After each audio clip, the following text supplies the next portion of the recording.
Selamat siang Pak Hari.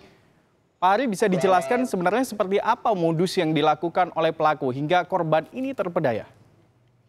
Selamat siang Mas Dian, Assalamualaikum warahmatullahi wabarakatuh. Jadi pada periode tahun 2014,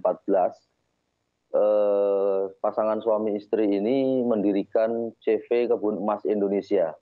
Dari situ dua orang tersangka ini secara aktif melakukan promosi, presentasi ke hotel-hotel dan di tempat-tempat lain di sekitar Solo, kemudian menarik investasi dan melakukan pengumpulan nasabah, sehingga sampai hari ini kurang lebih 61 korban yang bisa ditarik uangnya. Modusnya seperti apa Pak Hari?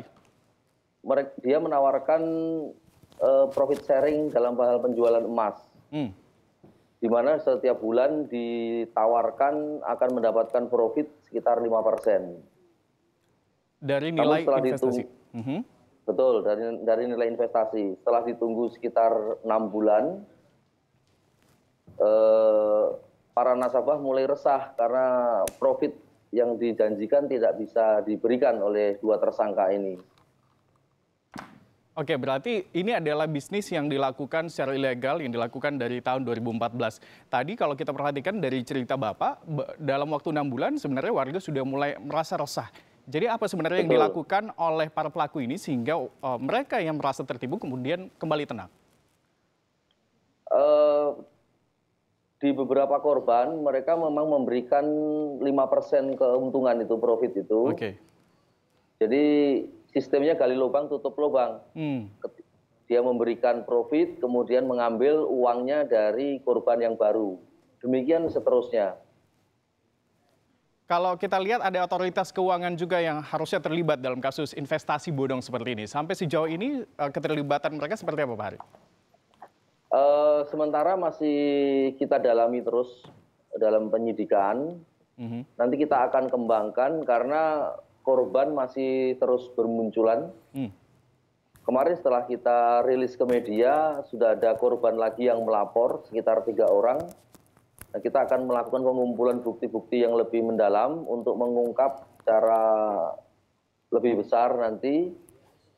Hanya untuk total kerugian sementara sampai hari ini baru terdata 2 miliar. Tapi dari melihat modus dan cakupan korbannya, kita menduga 2 miliar itu akan lebih berkembang lagi nanti ke belakang. Oke, terakhir Pak Hari, bisa disebutkan bagaimana kalau ternyata ada warga yang merasa menjadi korban penipuan ini? Apa yang bisa mereka lakukan? Apakah bisa melapor atau seperti apa?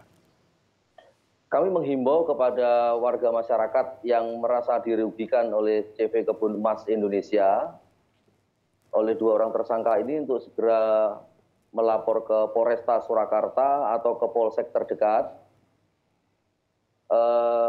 dengan membawa data-data sehingga kita akan lebih memaksimalkan penyidikan yang sudah kita lakukan.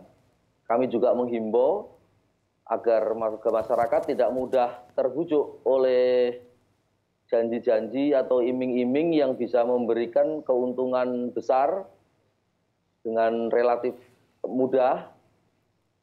Biasanya itu harus dipertanyakan lagi. Karena keuntungan yang dijanjikan di CV Kebun Emas ini adalah 5%. Jauh di atas dari bunga bank yang berlaku sekarang. Baik, terima kasih Kapolresta Surakarta, ada AKBP Ribut Hari Wibowo memberikan informasinya kepada